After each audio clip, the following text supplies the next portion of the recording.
New York City, where there is thousands of deaths as a result of COVID-19. But in the mix is a woman from Houston, a nurse who put her life on the line to help others. So why did you decide, with all of the fear associated with healthcare workers, many of them still brave, still on the front lines, but we've seen some videos of some nurses crying, saying they don't have the equipment that they need in order to fight the COVID-19, but you decided to go to New York to help out. Tell us why. So I've always been interested in travel nursing, and the timing just really wasn't right.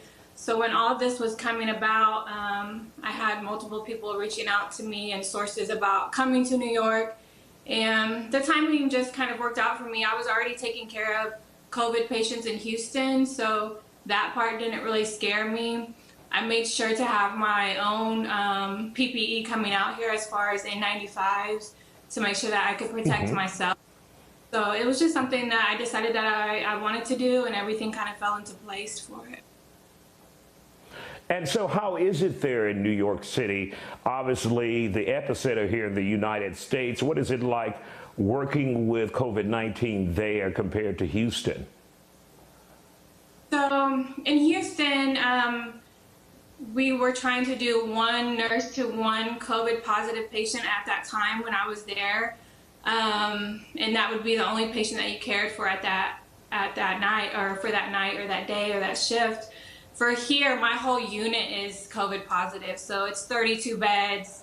It's usually full, and that's just one unit in the hospital, and pretty much my whole hospital has been converted to a COVID hospital, and patients that aren't COVID positive are usually placed somewhere else. So the whole unit's COVID positive.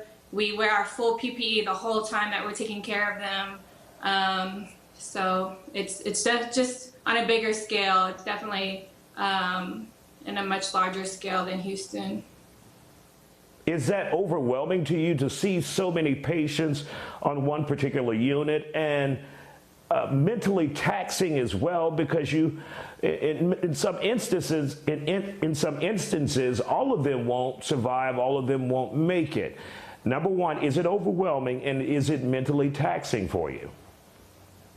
Of course. I think anytime as a nurse, just the duty of what we do can be mentally taxing, but yeah, it's definitely on a larger scale. Luckily, I've just been here for a week, but I've worked about like 60 hours this week.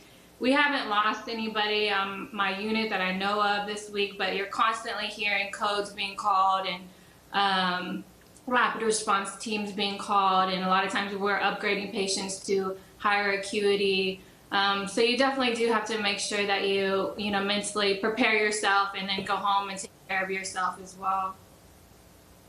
How is it for the patients, obviously, because many of them are separated from general population? They can't get the visitors. They can't see family members and friends like they want to. Do you guys have to be that extension to some of them? For sure. I think it's easy for patients to start having, symptoms of depression, because they're in this state and they have all these sick people around them, and they're not able to have their families there to encourage them or advocate for them in the hospital. So we do have to be the ones offering them some encouragement. And then also we've been doing, they've set up like iPads where they can do Zoom with their family members. So that's helped lift their spirits a lot as well. How are they making sure that you guys are taken care of mentally, physically? Are you all checked on when you walk through the door to see if you have fever? And also, do they just do a state of mind check for you guys to make sure you're mentally okay dealing with all of this?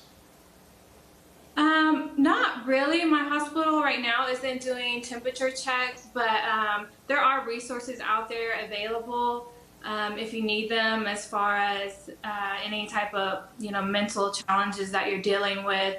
And as far as keeping us safe, they're offering us scrubs when we come into the store, into the hospital to change into, so to try to keep us clean and hygienic as possible. And we do have PPE at the hospital that I'm at, so that hasn't been an issue.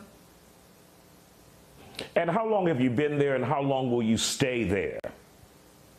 So I've been here since Sunday, so I've made a 1 full week of working, and then my contract right now is for 8 weeks, but that could change depending on the need out here. And right now, how are you doing dealing with all of this? We want to hear from Hallie from Houston. We want to make sure you're okay.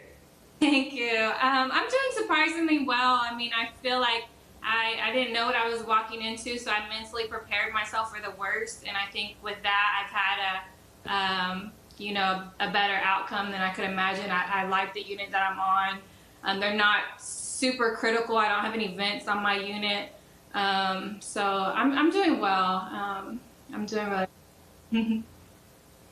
All right, Hallie, well, we want to thank you, and we want to thank you, take our hat off to you for going to New York City to help out there. Obviously, this is a tough time in this country, around the world, and we just want to say thank you for the job that you're doing as a nurse, and you're making us proud here in Houston, Hallie.